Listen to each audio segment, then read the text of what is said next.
Friends, പുതിയൊരു വീഡിയോയിലേക്ക് എല്ലാവർക്കും സ്വാഗതം. ശരവണനും മനോഹരനും കൂടി സംസാരിക്കുകയാണ്. എന്നിട്ട് സിദ്ധു പറഞ്ഞ കാര്യങ്ങളൊക്കെ ശരവണനോട് പറയാണ്. നീ നിന്റെ സുരക്ഷയ്ക്ക് വേണ്ടി നീ ഒരു ഹർജി കൊടുക്കണം, അത് കോടതിയിൽ. നിന്നെ ശരത്ത് കൊല്ലാൻ നോക്കുന്നുണ്ട് എന്ന് പറഞ്ഞ്. എന്നാൽ പിന്നെ പോലീസ് അന്വേഷണം ഉണ്ടാവുകയും ശരത്താണ് കൊലപാതകങ്ങൾ ചെയ്തു എന്നുള്ളത് തെളിയുകയും ചെയ്യും. അതോടുകൂടി ശരത്തിൻ്റെ കാര്യത്തിനൊരു തീരുമാനമാവുകയും ചെയ്യും.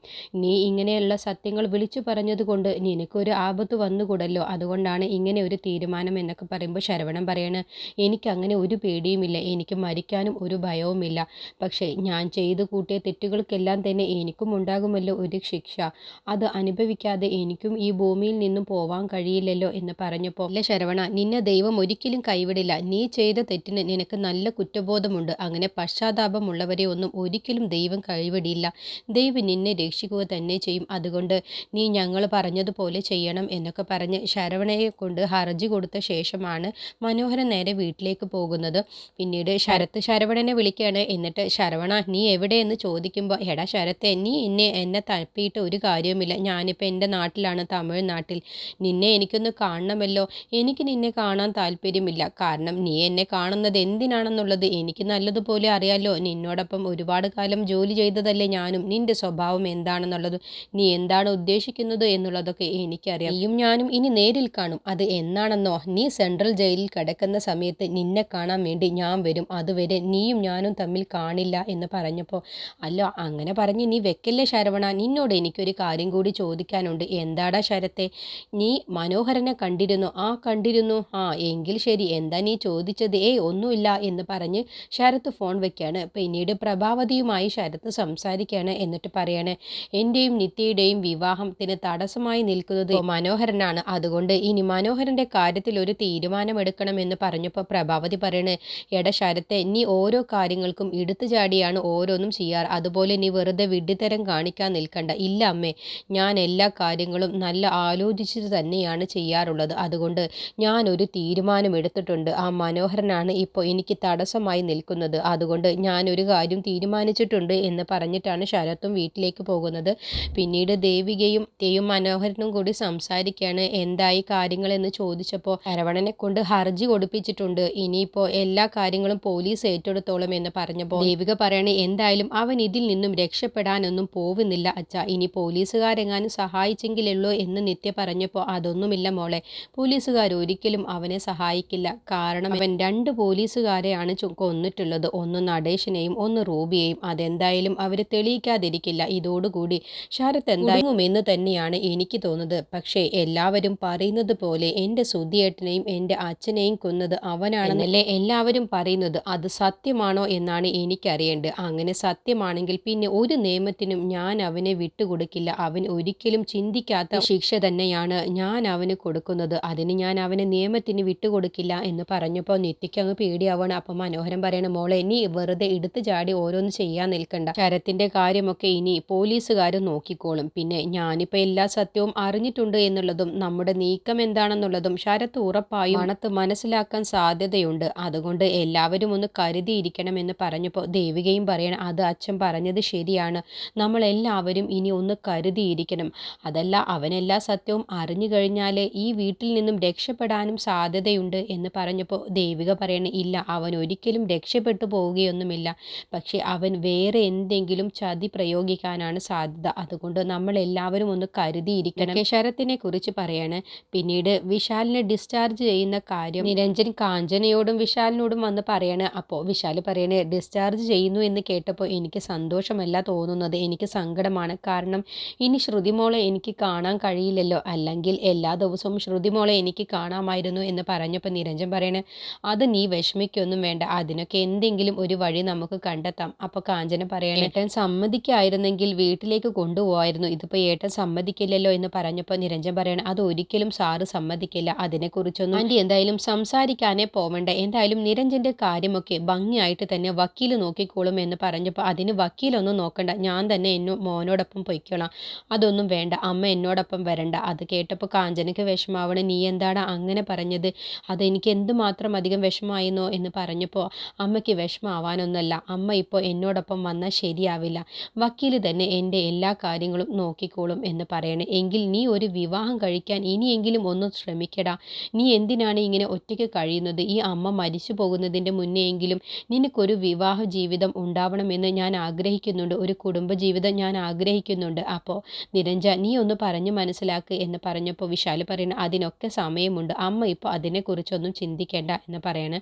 അങ്ങനെ കാഞ്ചന നിരഞ്ജനെ മാറ്റി നിർത്തിയിട്ട് സംസാരിക്കുകയാണ്. അല്ല, എൻ്റെ മോന് വേറെന്തെങ്കിലും അസുഖമുണ്ടോ? എനിക്കെന്തോ വല്ലാത്തൊരു പേടി തോന്നുന്നു. ഞാൻ തനിച്ചാവാൻ പോകുന്നത് പോലെ എനിക്ക് തോന്നുന്നു. എന്തെങ്കിലും ഉണ്ടെങ്കിൽ നിരഞ്ജ നീ എന്നോട് പറയണം.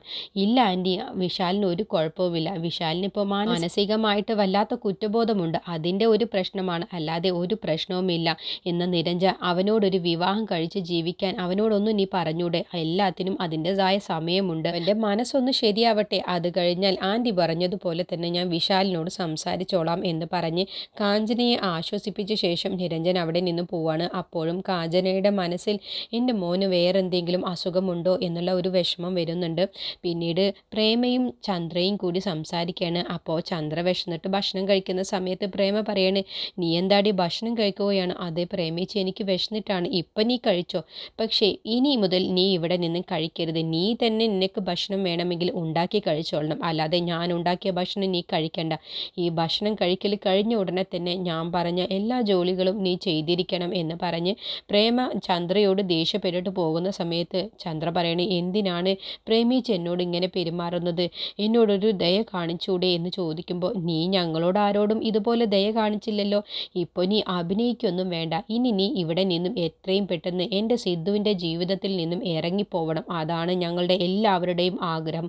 അതുമാത്രം മതി ഇനി നീ ചെയ്തു തരേണ്ടതുള്ളൂ. അല്ലാതെ നീ വെറുതെ സെൻറ്റിമെൻറ്റ്സ് അഭിനയിക്കാനൊന്നും നിൽക്കണ്ട എന്ന് പറഞ്ഞപ്പോൾ, ഞാൻ ഒരിക്കലും സിദ്ധുവേട്ടനെ വിട്ടു പോവില്ല. അത് നിങ്ങൾ എത്ര ശ്രമിച്ചിട്ടും ഒരു കാര്യവുമില്ല എന്ന് പറഞ്ഞപ്പോൾ പ്രേമ പറയണേ, നീ എന്ത് ശ്രമിച്ചിട്ടും കാര്യമില്ല. സിദ്ധുവിൻ്റെ മനസ്സിൽ നിനക്കൊരു സ്ഥാനവുമില്ല. അതുകൊണ്ട് നീ അവൻ്റെ ജീവിതത്തിൽ നിന്ന് ഒഴിഞ്ഞു പോവുക തന്നെ ചെയ്യും.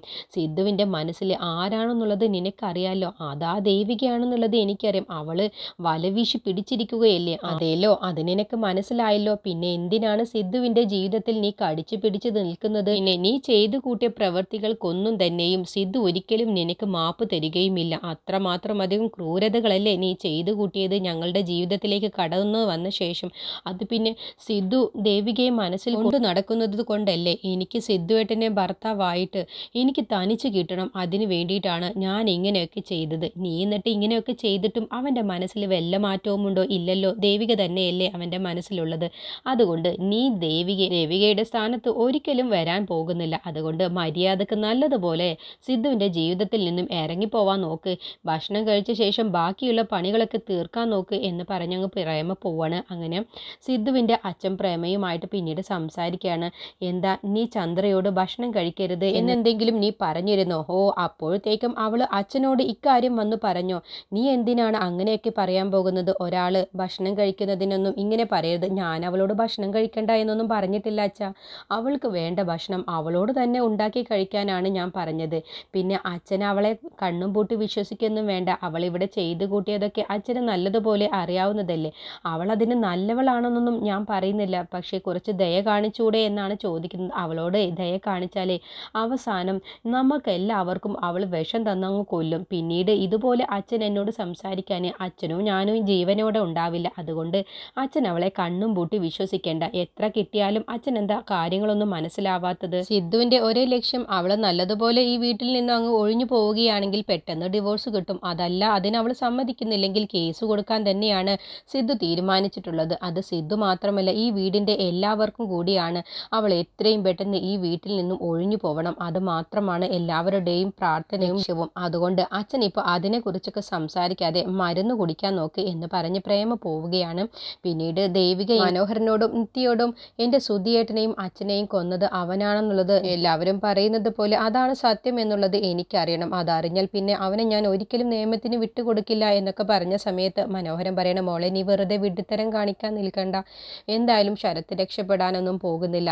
ശരത്ത് ഒരുപാട് പേരെ കൊന്നതുകൊണ്ട് തന്നെ അവൻ ഇനി ഒരിക്കലും നിയമത്തിൻ്റെ മുന്നിൽ നിന്നും രക്ഷപ്പെടാൻ കഴിയില്ല. അവന് തൂക്കുകയറ് തന്നെ ലഭിക്കും എന്ന് പറയണം. ാണ് ദേവികയും മനോഹരനും കൂടി സംസാരിക്കുന്ന സമയത്ത് മനോഹരന് മരുന്ന് കൊടുക്കുന്ന സമയത്ത് പെട്ടെന്ന് മനോഹരൻ ഒരു നെഞ്ചുവേദന വരുന്നുണ്ട്. അതും സൈലന്റ് അറ്റാക്ക് ആയിട്ടാണ് വരുന്നത്. അങ്ങനെ മനോഹരൻ ബോധം കെട്ട് വീഴുന്നുണ്ട്. അതോടുകൂടി ദേവിക അങ്ങ് ഞെട്ടിപ്പോവുകയാണ്. അച്ഛാ എന്ന് പറഞ്ഞ് വിളിച്ചുകൊണ്ട് അലറുകയാണ്. അപ്പോഴത്തേക്കും അപ്പോഴേക്കും മുത്തശ്ശിയും പാർവതിയും നിത്യയൊക്കെ ഓടി വരികയാണ്. അങ്ങനെ ഇനി മനോഹരനെ ഹോസ്പിറ്റലിൽ എത്തിക്കുകയാണ്.